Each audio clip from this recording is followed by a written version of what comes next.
मैं हमारे मेहमान खुसूसी स्कूल के वाइस प्रेसिडेंट लाले साहब से मैं दरख्वास्त करती हूँ कि वो जश्न आज़ादी पर अपने ख्यालात का इजहार करें।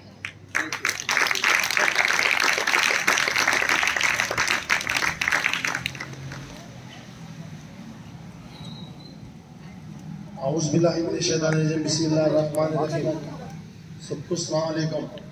हमारा देश आज़ाद हो के 75 साल हुआ, बहुत खुशी की बात है। और जो तमाम लोग बैठे हैं उन्हें मेरा सलाम, एचएम मैडम से लेकर सब जनों को। और मैं एक टीचर्स, ये एचएम मैडम और बच्चों के बारे में दो बात कहना चाहता हूँ। मैं एक माँ और बेटा रहते हैं, तो बेटा जब बड़ा होता है तो माँ को कहता है, माँ मैं बड़ा हो गया हूँ, आपको क्या चाहिए, आप जो मुझे पैदा करे हैं उसका मैं शुक्रिया अदा करता हूँ और मैं उसका ऋण अदा करना चाहता हूँ बोल के बोल देते बच्चा बेटा माँ को। तो माँ बोलती है नहीं बेटे तू तो अदा नहीं कर सकता, नहीं तुम बोलो क्या होना तुम्हें बोल के बोलते हैं बेटा माँ को, या गाड़ी होना या बंगला होना क्या होना बोल के बोलते बोले। तो माँ बोलती है नहीं बेटे एक बार मेरे बाजू रात में सो जा तू, मैं जब बोलता हूँ तेरे को बोलते। बोलने के बाद अच्छी बात इतनी बात है क्या बोल के, जब बच्चा क्या बोलता है मालूम, माँ के बाजू हो जाता है।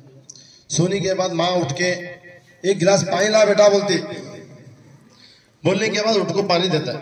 देने के बाद माँ क्या करती है, जब खांस के बिस्तर पे पानी डालती है, बिस्तर पे पानी डालने के बाद बेटा बोलता है ये क्या है माँ, तुम ऐसा पानी डाले तो मैं कैसा करूं, कहाँ सो जाऊं बोल के बोलता हूँ।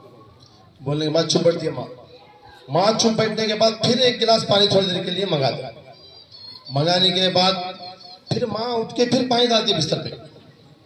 डालने के बाद बेटा गुस्से में उठ के जाता रहता है, नहीं बेटा जब मेरे को मैं पैदा करने के बाद तेरे को तूने क्या बोला, मेरे ऋण अदा कर तू बोल के बोला, नहीं हो सकता तेरे से। जब तू पेशाब करता था बचपन में तो मैं तेरे को उठा के बाजू सुलाती थी, सुला के मैं कच्चे में सोती थी बोलकर बोलते।